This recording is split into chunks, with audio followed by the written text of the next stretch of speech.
John, Rachel. Nice to meet you. Nice to meet both of you. Oh, we're so excited. We've got our identity cuffs on, and So we you are can track psyched. us wherever we go. Where should we start? What's one that you really love that you think is like really tricky and people would be shocked that it's here? Our special ops laser tunnels, which are my personal I want to favorite. do laser. Let's go. Let's hit it. This is our special ops challenge. So what we're doing is we're testing your agility. The aim of the game is to hit as many of the lit buttons as you can while avoiding the lasers. If you trip one of the lasers, we deduct time. Oh, I'm gonna suck at this. Good luck. Rachel seemed to have a really fun time with the laser challenge, and I'm excited to see which one gets the higher score. Record breaker.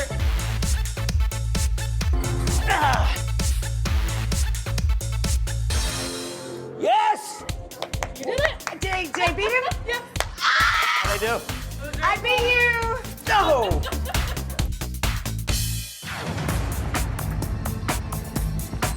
All right, so we are in our surveillance gallery here. This is amazing.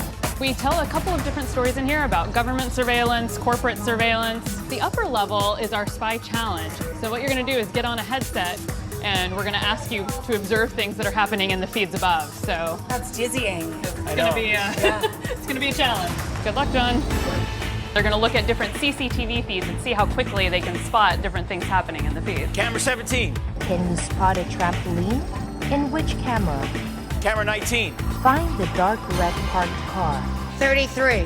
Find the photo booth with the red seat. Find the musicians. Which camera? 36. Correct. That was hard.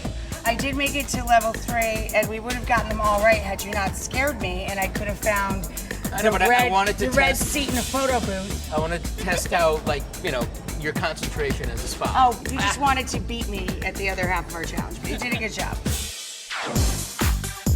It seems like Rachel and John are having a really good time, you know, looking around the museum and the different galleries, seeing all the artifacts we have. These are costumes that were worn by Chris Cooper and Ryan Phillippe in the film Breach. Oh, wow. I know Breach. that. Yeah. This won't hurt a bit, babe. We're just gonna stuff you in the trunk No, for we're a not few minutes. stuffing me in the trunk. It's a lie detector from the 50s, the 80s, and then today, which is of course a laptop. It has a variety of cipher machines. This one's from the Cold War, so you would use these to encrypt and decrypt messages. Amazing. Oh, that's so cool. In coming here, you realize what a poor spy we would probably both be. Yeah. But I think because you're a lawyer, no offense, honey, but I think you're a better liar.